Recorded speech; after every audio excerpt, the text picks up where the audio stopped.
ನಮಸ್ಕಾರ ಫ್ರೆಂಡ್, ನಮ್ಮ channel subscribe ಆಗಿ ಹಾಗೆ ಲೈಕ್ ಮಾಡಿ. ಫ್ರೆಂಡ್, ಇಲ್ಲಿ ಸಾಕಷ್ಟು ಜನ ಕಮೆಂಟಲ್ಲಿ ಕೇಳ್ತಾ ಇದ್ರು, ಸರ್ ನಮಗೆ ಈ MLA ಕೋಟಾ ಅಥವಾ ಸಾರ್ವಜನಿಕ ಕೋಟಾ ಈ ಕೋಟಾದಲ್ಲಿ ಏನು ಡಿಫ್ರೆಂಟ್ ಸಹ ಇದ್ರ ಬಗ್ಗೆ ನಮಗೆ ಒಂದು ಸ್ವಲ್ಪ ಮಾಹಿತಿ ಕೊಡಿ ಸರ್. MLA ಕೋಟಾದಲ್ಲಿ ನಾವು ತಗೊಂಡ್ರೆ ನಾವು ಆನ್ಲೈನಲ್ಲಿ ಡೈರೆಕ್ಟ್ ಬುಕ್ ಮಾಡ್ಬೋದಾ ಅಂತ ಇಲ್ಲಿ ಕೇಳ್ತಾ ಇದ್ರು. ಸಾಕಷ್ಟು ಜನ ಇಲ್ಲಿ ಕಮೆಂಟಲ್ಲಿ ಕಳಿಸಿದ್ದಾರೆ. ಇದ್ರ ಬಗ್ಗೆ ನಾನು ಸ್ವಲ್ಪ ಸಂಪೂರ್ಣವಾಗಿ ನಿಮಗೆ ಡೀಟೇಲ್ಸ್ ಕೊಡ್ತೀನಿ. ನೀವು ಅರ್ಜಿ ಹಾಕುವಾಗ ನೀವು ಯಾವುದೇ ಉತ್ತಮ ನಿಮಗೆ ಅರ್ಜಿ ಹಾಕುವುದು ಅಂತ ನಿಮಗೆ ಎಲ್ಲ ಸಂಪೂರ್ಣವಾಗಿ ಡೀಟೇಲ್ಸ್ ತಿಳಿಸ್ತೀನಿ. ಇನ್ನು ನಮ್ಮ ಚಾನಲ್ ಸಬ್ಸ್ಕ್ರೈಬ್ ಆದವರು ಹಾಗೆ ಲೈಕ್ ಮಾಡಿ, ಶೇರ್ ಮಾಡಿ. ಫ್ರೆಂಡ್ ಹೊಸ್ದಾಗಿರೋ ಸಬ್ಸ್ಕ್ರೈಬ್ ಆಗಿಲ್ಲ ದಯವಿಟ್ಟು ನಮ್ಮ ಚಾನಲ್ ಸಬ್ಸ್ಕ್ರೈಬ್ ಆಗಿ. ಇನ್ನಷ್ಟು ಜನ ಕೇಳ್ತಾ ಇದ್ದಾರೆ, ಸರ್ 1 ಲಕ್ಷ ವಸತಿ ಯೋಜನೆ ಅಂತಿರೋ, ಹಾಗಾದರೆ ನಮಗೆ 1 ಲಕ್ಷ ರೂಪಾಯಿ ಕೊಡಬೇಕಲ್ಲ ಮನೆ ಅಂತ ಕೇಳ್ತಾಯಿದ್ರು. ಅದನ್ನು ಸಹ ನಿಮಗೆ ಎಲ್ಲ ಸಂಪೂರ್ಣವಾಗಿ ವಿವರ ಕೊಡ್ತೀನಿ. ಈ ಹೆಸರು ಯಾಕೆ ಇರ್ತಾರೆ 1 ಲಕ್ಷ ಮುಖ್ಯಮಂತ್ರಿ ಬಹುಮಹಡಿ ಕಟ್ಟಡ ಅಂತ ಎಲ್ಲ ಸಂಪೂರ್ಣವಾಗಿ ನಿಮ್ಮ ಡೀಟೇಲ್ಸ್ ಕೊಡ್ತೀನಿ. ಅದಂಥ 1 ಲಕ್ಷ ರೂಪಾಯಿಗೆ ಇಲ್ಲಿ ಯಾರೂ ಫ್ಲ್ಯಾಟ್ ಕೊಡ್ತಾ ಇಲ್ಲ. ನಿಮಗೆ ಅದ್ರ ಬಗ್ಗೆ ಸಾಕಷ್ಟು ರೇಟ್ ಬಗ್ಗೆ ನಿಮಗೆ ತಿಳಿಸ್ತಾ ಇರ್ತೀನಿ ಡೈಲಿ ಅಂತ ಹೇಳ್ತಾ ಈಗ ವಿಡಿಯೋ ಶುರು ಮಾಡ್ತೀನಿ. ಫ್ರೆಂಡ್, ಈಗ ಮೊದಲಿಗೆ ನೀವು ಕೇಳಿರೋಂಥದ್ದು ಏನಪ್ಪ ಅಂದರೆ ಸಾರ್ವಜನಿಕ ಮತ್ತು ಸ್ಥಳೀಯವಾರು ಅಂತ ಏನು 1 BHK ಫ್ಲ್ಯಾಟ್, ಇದು ಬೆಂಗಳೂರು ನಿವಾಸಿಗಳಿಗೆ ಮಾತ್ರ ಅನ್ವಯಿಸಿರುತ್ತೆ ಏನು ಫ್ಲ್ಯಾಟ್ಗಳು. ಫ್ರೆಂಡ್, ಈಗ ನೀವು 1 BHK ಫ್ಲ್ಯಾಟ್ಗೆ ನೀವು ಅರ್ಜಿ ಸಲ್ಲಿಸಬೇಕು ಅಂತ ಅಂದಾಗ ಇಲ್ಲಿ ಮೇನ್ ನೀವು ತಿಳ್ಕೊಳ್ಬೇಕಾಗಿರೋದೇ ಇದೇ ಆಗಿರುತ್ತೆ. ಒಂದು ಸಾರ್ವಜನಿಕರ ಕೋಟಾ ಮತ್ತು ಒಂದು ಸ್ಥಳೀಯವಾರು ಕೋಟಾ ಅಂತ ಇರುತ್ತೆ. ಸ್ಥಳೀಯ ಕ್ಷೇತ್ರ ಇವು ಈ ಕ್ಷೇತ್ರದಲ್ಲಿ ಇರ್ತವೆ. ಇದಕ್ಕೇನಪ್ಪ ಡಿಫ್ರೆನ್ಸು ಅಂದರೆ, ಇಲ್ಲಿ ಸಾರ್ವಜನಿಕರು ಅಂದ್ರೇನು, ಸ್ಥಳೀಯವಾರು ಅಂದ್ರೇನು, ಇದ್ರ ಬಗ್ಗೆ ನಿಮಗೆ ತಿಳಿಸ್ಕೊಡ್ತೀನಿ. ಮೊದಲಕ್ಕೆ ಸ್ಥಳೀಯವಾರು ಅಂತ ತಿಳಿಸ್ಕೊಡ್ಬಿಡ್ತೀನಿ. ಈಗ ಸ್ಥಳೀಯ ಕ್ಷೇತ್ರ ಅಂತ ಇರುತ್ತೆ, ಇನ್ನು ಬುಕ್ಕಿಂಗ್ ಮಾಡೋದು ಸ್ಥಳೀಯವಾರು ಅಂತ ಇರುತ್ತೆ. ಇವೇನಪ್ಪ ಡಿಫ್ರೆನ್ಸು ಅಂತ ಅಂದರೆ ನೋಡಿ, ಇಲ್ಲಿ ಸ್ಥಳೀಯ ಕ್ಷೇತ್ರವಾರು ಅಂತ ಅಂದರೆ ಇಲ್ಲಿ ಮೇನು MLA ಕೋಟಾ ಅಂತ ನಿಮಗೆ ತಿಳಿಸ್ತೀನಿ. ಸ್ಥಳೀಯ ವಾರು ಕ್ಷೇತ್ರ ಅಂದರೆ MLA ಕೋಟಾ. ಈ MLA ಕೋಟಾ ಅಂತ ಇರುತ್ತಲ್ಲ, ಇದು ಆ ಕ್ಷೇತ್ರದಲ್ಲಿ MLA ಕೋಟಾದಲ್ಲಿ ನಿಮಗೆ 50% ಸರ್ಕಾರ ಅವರಿಗೆ ಕೊಟ್ಟಿರುತ್ತೆ. ಈ ಎಕ್ಸಾಂಪಲ್, ಒಂದು ಯಲಹಂಕ ಕ್ಷೇತ್ರದಲ್ಲಿ 5,000 ಮನೆಗಳು ಇದ್ದರೆ, ಯಲಹಂಕ ಕ್ಷೇತ್ರದಲ್ಲಿ 2,500 ಮನೆಗಳು ಆ ಕ್ಷೇತ್ರದ MLA ಹತ್ರ ಕೊಟ್ಟಿರುತ್ತೆ. ಇನ್ನು 50% ಮನೆಗಳು, ಇನ್ನು 2,500 ಮನೆಗಳು ಇಲ್ಲಿ ಸಾರ್ವಜನಿಕರಿಗೆ ಅಂತ ಇಟ್ಟಿರ್ತಾರೆ. ಇಲ್ಲಿ ಡಿಫ್ರೆಂಟ್ ಇಷ್ಟೇ, ಸಾರ್ವಜನಿಕ ಮತ್ತು ಸ್ಥಳೀಯ.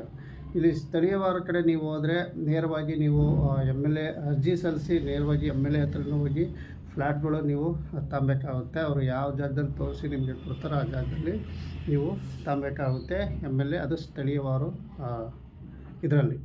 ಅದೇ ನೀವು ಸಾರ್ವಜನಿಕರಲ್ಲಿ ನೀವು ಅಪ್ಲೈ ಮಾಡಿದ್ರೆ ನೀವು ಅಲ್ಲಿ ಯಾರನ್ನೂ ಕೇಳೋ ಅವಶ್ಯಕತೆ ಇರೋಲ್ಲ. ನೀವು ನೇರವಾಗಿ ಎಲ್ಲಿ ಖಾಲಿ ಇದೆಯೋ ಅಲ್ಲಿ ಬುಕ್ ಮಾಡ್ಕೋಬೋದು. ಇಲ್ಲಿ ಅರ್ಜಿ ಹಾಕೋಂಥವ್ರು 1 BHK ಫ್ಲ್ಯಾಟ್ ಮೇನು ಯಾರು ಬೇರೆ ಕಡೆ ಹಾಕಿಸ್ತಾ ಇರ್ತೀರೋ ಅಥವಾ ನೀವೇ ಆನ್ಲೈನ್ ಮಾಡ್ಕೊಳ್ತೀರೋ ಸ್ವಲ್ಪ ಅಬ್ಸರ್ವ್ ಮಾಡಿ. ಆದಷ್ಟು ಸಾರ್ವಜನಿಕ ಸ್ಥಳೀಯವಾರು ಅಂತ ಇರುತ್ತೆ. ಸಾರ್ವಜನಿಕಲ್ಲಿ ನಿಮಗೆ ಬೇರೆ ಕಡೆ ನಾವು ಎಲ್ಲ ಕಡೆ ತಗೊಬೇಕು ಅಂದರೆ ಸಾರ್ವಜನಿಕರಿಗೆ ಯಾಕೆ ಉತ್ತಮ. ಅದು ಸಾರ್ವಜನಿಕ ಅಂದರೆ ನೇರವಾಗಿ ನೀವು ಫ್ಲ್ಯಾಟ್ಗಳು ಬುಕ್ ಮಾಡ್ಕೋಬೋದು. ಸ್ಥಳೀಯವಾರು ಅಂದರೆ MLA ಕೋಟಾ ಆದರೆ ನೀವು MLA ಹತ್ರನೇ ಕಾಂಟ್ಯಾಕ್ಟ್ ಮಾಡ್ಕೊಂಡು ನೀವು ಅರ್ಜಿ ಸಲ್ಲಿಸ್ಬೋದು. MLA ಕಾಂಟ್ಯಾಕ್ಟ್ ಮಾಡೋ ಫ್ಲ್ಯಾಟ್ಗಳು ಅಲ್ಲಿ ನೀವು ಅವ್ರ ಹತ್ರನೇ ಇಷ್ಟಬೇಕಾದ್ರೆ ನೀವು ಅಲ್ಲಿ MLA ಕೋಟಾದಲ್ಲಿ ಅರ್ಜಿ ಸಲ್ಲಿಸಿ ನೀವೇ ಡೈರೆಕ್ಟಾಗಿ ಹೋಗಿ 50,000 ರೂಪಾಯಿ ದುಡ್ಡು ಕಟ್ಬಿಟ್ಟು ನೀವೇ ಡೈರೆಕ್ಟಾಗಿ ಬುಕ್ ಮಾಡೋಕ್ಕೆ ಹೋದಾಗ ಅದು ಆಪ್ಷನ್ ತಾಳಲ್ಲ.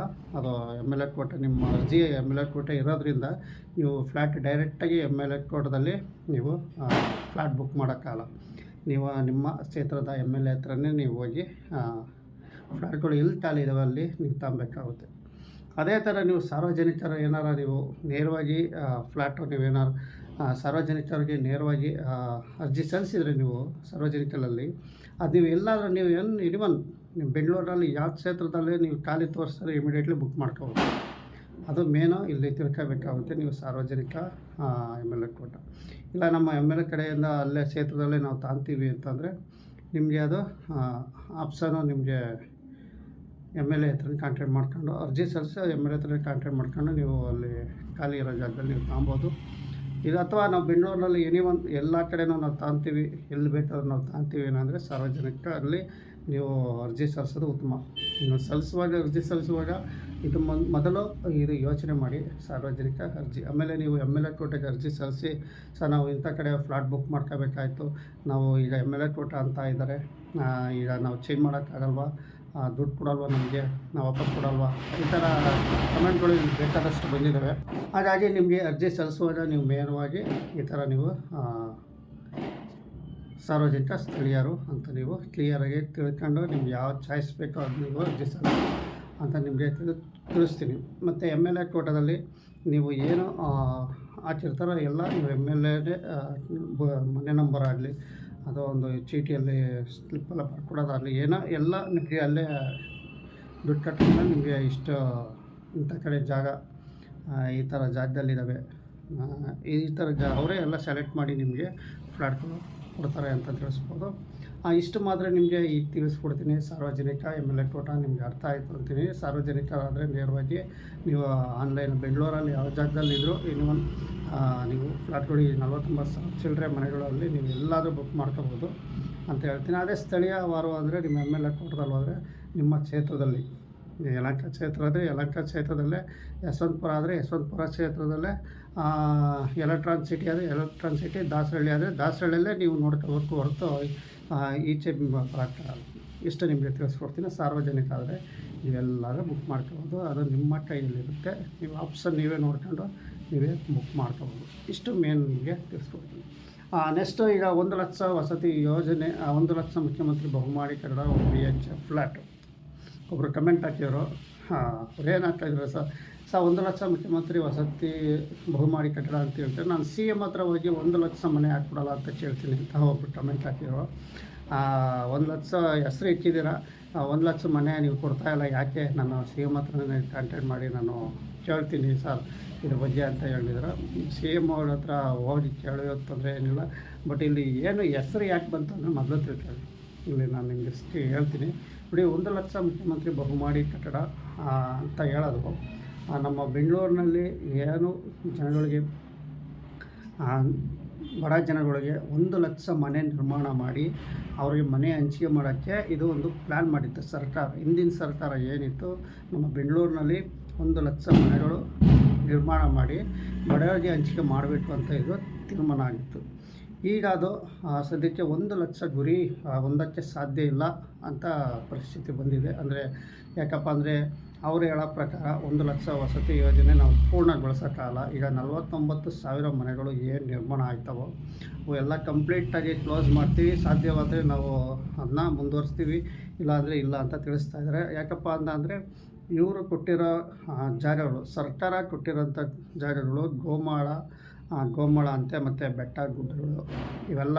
ಈಗ ಒಂದು ಬೆಟ್ಟದಲ್ಲಿ ಕೊಟ್ಟ ಜಾಗ ಅದೆಲ್ಲ ಬ್ಲಾಸ್ಟ್ ಮಾಡಿ ಕಲ್ಲೆಲ್ಲ ತಗ್ಗಿ ಒಂದು ಲೆವೆಲ್ ಮಾಡಿ ಅಲ್ಲಿ ಫ್ಲ್ಯಾಟ್ ಕಟ್ಟೋಕ್ಕೆ ಇಲ್ಲಿ ಕೊಟ್ಟುವಂಥ ಖರ್ಚು ಜಾಸ್ತಿ ಬರ್ತಾಯಿದೆ, ನಮಗೆ ಅತಿ ಹೆಚ್ಚು ಜಾಸ್ತಿ ಬರ್ತಾಯಿದೆ.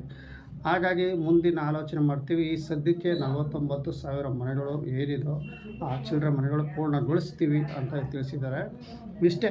ಈಗ ಏನು ಬೆಂಗಳೂರಿನಲ್ಲಿ 1 ಲಕ್ಷ ಮನೆ ನಿರ್ಮಾಣಕ್ಕೆ ಸರ್ಕಾರ ತೀರ್ಮಾನ ತಗೊಂಡಿತ್ತು, ಅದಕ್ಕೆ ಇದು 1 ಲಕ್ಷ ಮುಖ್ಯಮಂತ್ರಿ ಬಹುಮಾಡಿ ಕಟ್ಟಡ ಅಂತ ಹೆಸರು ಬಂತು ಅಷ್ಟೇ. ಇದು 1 ಲಕ್ಷ ರೂಪಾಯಿ ಮನೆ ಕೊಡ್ತೀವಿ ಅಂತ ಇಲ್ಲಿ ಯಾವುದೇ ಕಾರಣಕ್ಕೂ ಯಾರೂ ತಿಳಿಸಿಲ್ಲ, ಸರ್ಕಾರನೂ ತಿಳಿಸಿಲ್ಲ, ಇಲ್ಲಿ ಏನೂ ಬಂದಿಲ್ಲ. ಈ ಹೆಸರೇ ನಮ್ಮ ಬೆಂಗಳೂರಿನಲ್ಲಿ 1 ಲಕ್ಷ ಮನೆಗಳ ನಿರ್ಮಾಣಕ್ಕೆ ಈ ಹೆಸರು ತಗೊಂಡು ಮುಖ್ಯಮಂತ್ರಿ 1 ಲಕ್ಷ ಬಹುಮಾಡಿ ಕಟ್ಟಡ 1 BH ಫ್ಲ್ಯಾಟ್.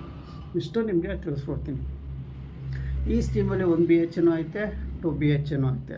ಆದರೆ ಇದರಲ್ಲಿ 2 BHಲ್ಲಿ MLA ಕೋಟಾ ಇರೋಲ್ಲ. ಡೈರೆಕ್ಟ್ ಆನ್ಲೈನಲ್ಲಿ ಅಪ್ಲಿಕೇಶನ್ ಹಾಕೋದು, ಬುಕ್ ಮಾಡ್ಕೋಬೋದಿತ್ತು. ಈಗ ಅದನ್ನು ಕ್ಯಾನ್ಸಲ್ ಮಾಡಿದ್ದಾರೆ.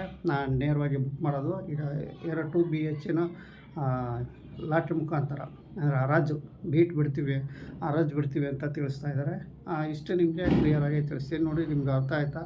1 BH ಫ್ಲ್ಯಾಟು ಸಾರ್ವಜನಿಕ ಮತ್ತು ಸ್ಥಳೀಯವಾರು ಅನ್ನೋದು ನಿಮಗೆ ಕ್ಲಿಯರಾಗಿ ತಿಳಿಸ್ತೀನಿ. ಅರ್ಜಿ ಸಲ್ಲಿಸೋರು ಸ್ಥಳೀಯವಾರೆಲ್ಲ ಸಲ್ಲಿಸ್ಕೋಬೋದು, MLA ಕೋಟಾದ್ರು ಸಲ್ಲಿಸ್ಕೋಬೋದು.